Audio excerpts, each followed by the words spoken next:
آج میں یہ چاہ رہا تھا کہ آپ لوگوں کے ساتھ میں بات کروں کہ اس وقت کا جو سب سے زیادہ سلگتا ہوا ایشو ہے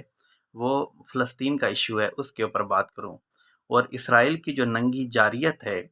اور بچوں کی جو چیخیں ہیں، اور عورت ہوں یا مرد ہوں جو نہتے عوام ہیں، اس کے اوپر ڈھائے جانے والے جو اسرائیل کے مظالم ہیں، اور جو ان کے گھر تباہ کیے جا رہے ہیں، ان کا جو بنیادی انفراسٹرکچر ہے وہ تباہ کیا جا رہا ہے،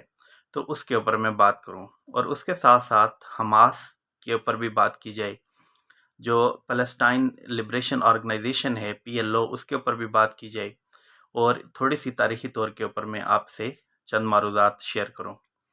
پہلی تو یہ بات ہے کہ آپ کو پتہ ہے کہ 1948 میں جیسے ہی اسرائیل وجود میں آیا،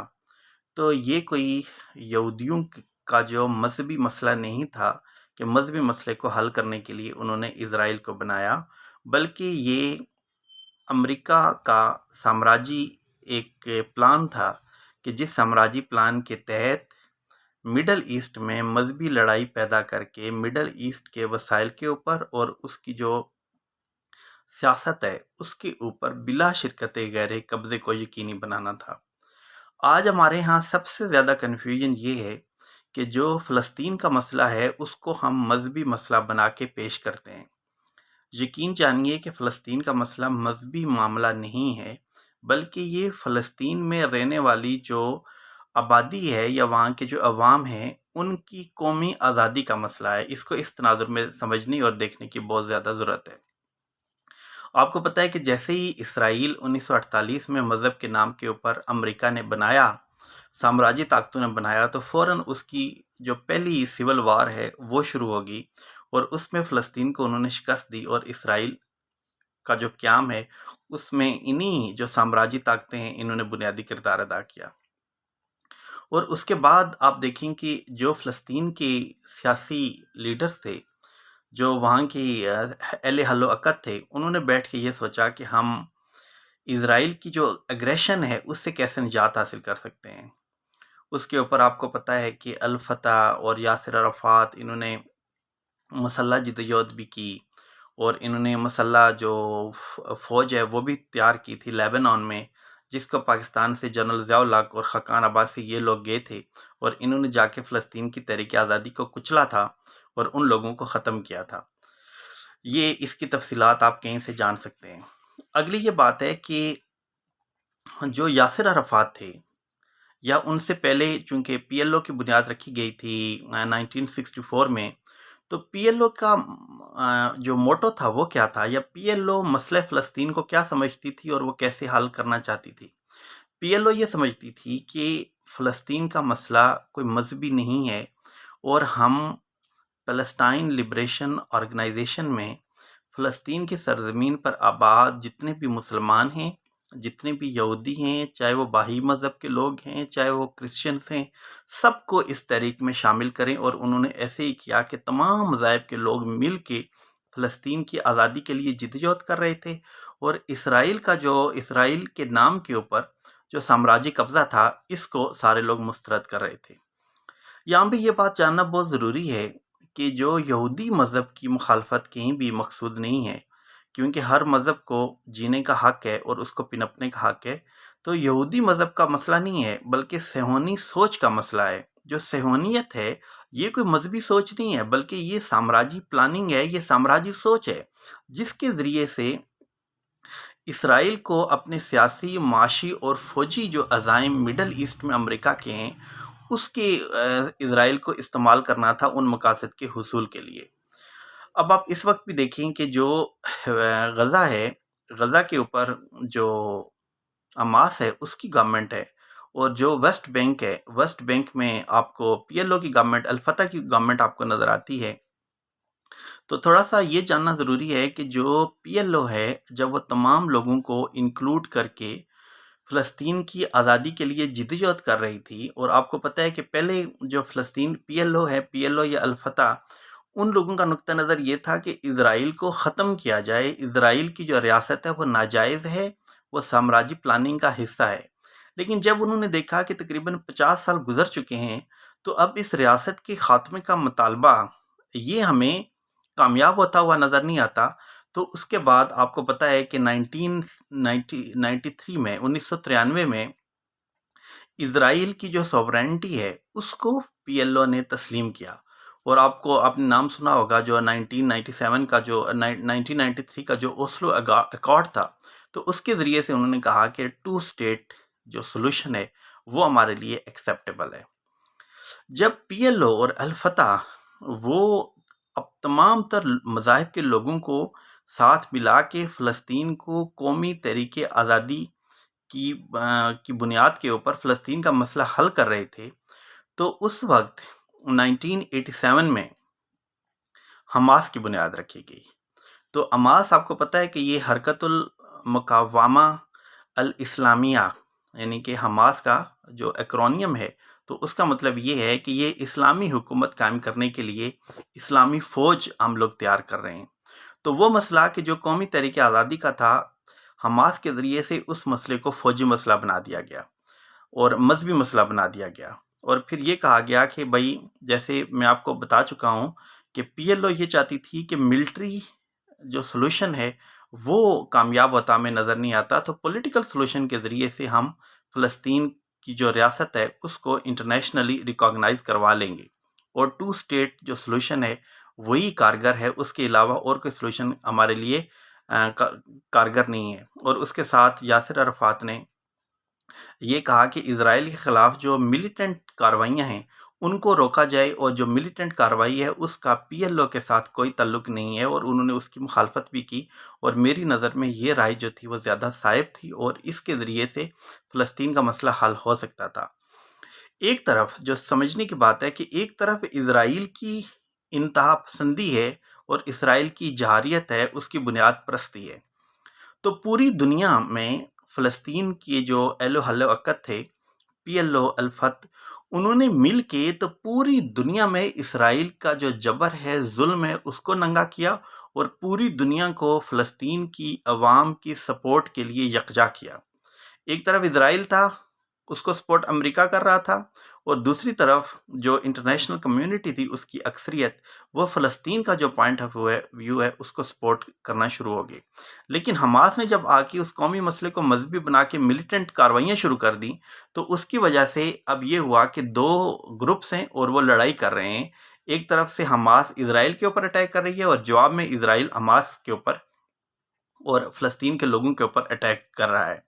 ابھی دیکھیں چند دن پہلے بھی ایسے ہی ہوا کہ حماس نے تقریباً 1400 جو راکٹ ہیں وہ اس کے اوپر اسرائیل کے اوپر پھینکے ہیں. اور آپ کو پتہ ہے کہ جو اس کا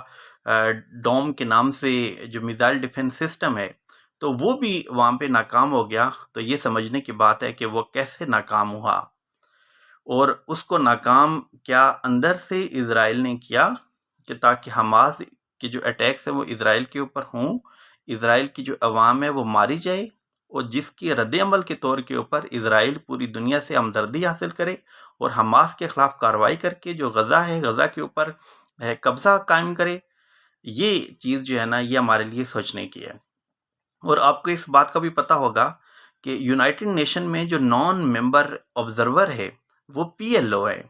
اور پی ایل او کو سمجھا جاتا ہے کہ یہ فلسطین کے جو عوام ہے اس کی ترجمان ہے. لیکن حماس کی جو ایکٹیویٹیز ہیں یا اس کی کاروائیاں ہیں اس کی وجہ سے اب یہ ہوا کہ فلسطین میں تو 2 حکومتیں ہیں.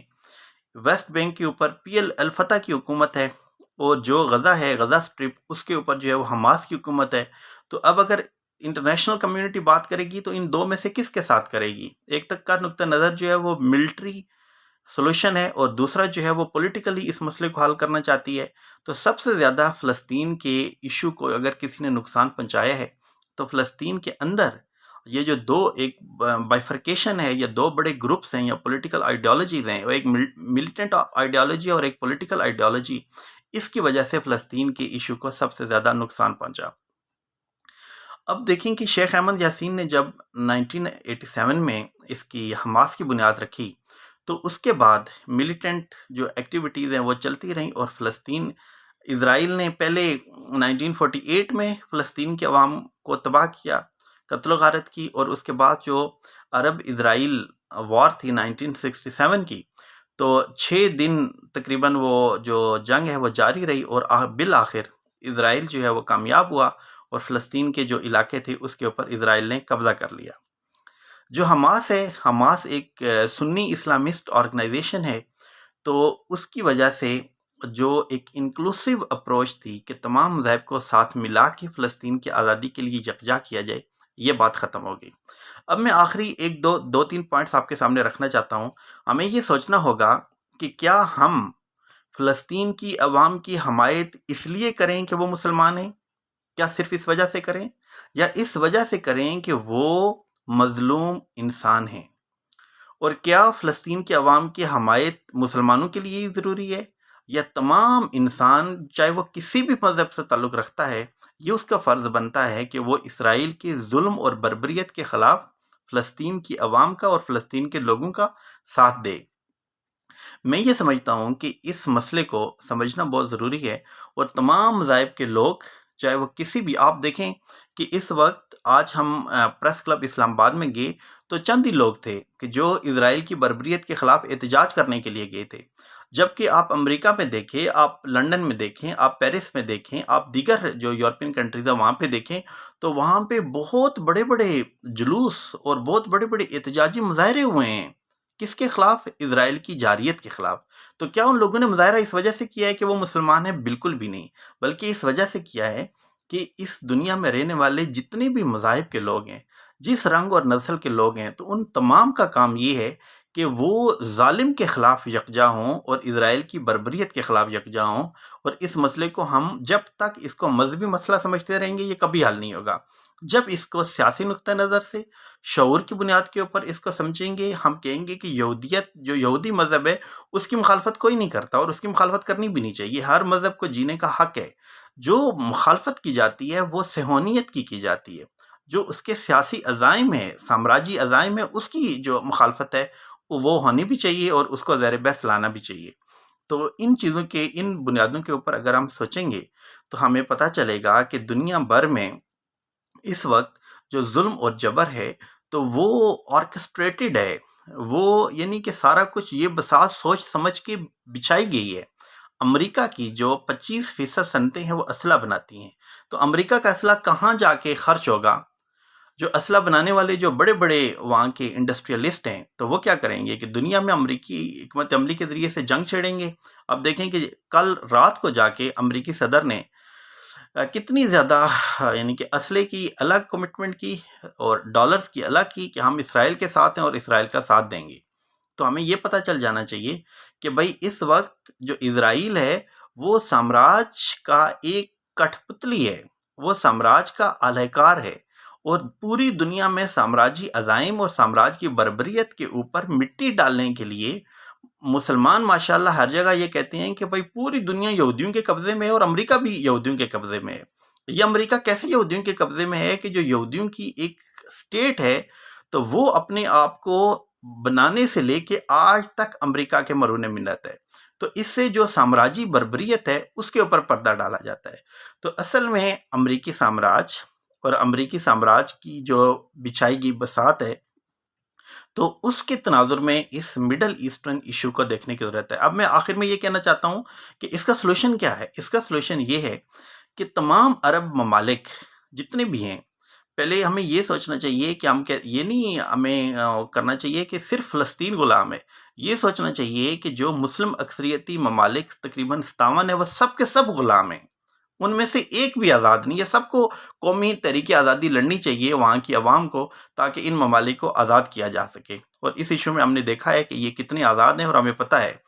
کہ 40-45 ممالک کی فوج سعودی عرب میں ہے، اور کہتے تھے کہ یہ اسلامی ملکوں کی فوج ہے اور یہ اسرائیل کے خلاف اور کسی جارحیت کے خلاف مسلمانوں کو پروٹیکشن دے گی، تو جتنی انہوں نے پروٹیکشن دی ہے وہ ہمارے سامنے ہے۔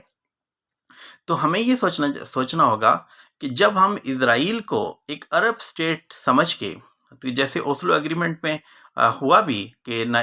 یہ یاسر عرفات نے تسلیم بھی کیا، اگر اس کو تسلیم کریں گے، اس کے بعد جو عرب کے اندر اور مڈل ایسٹ میں جو کنفلکٹ اور انتہا پسندی دونوں طرف کی جو امریکہ نے پیدا کی ہے، CIA نے پیدا کی ہے، جب وہ انتہا پسندی ختم ہوگی تو یہ معاملہ بھی اس سے حل ہو جائے گا۔ شکریہ۔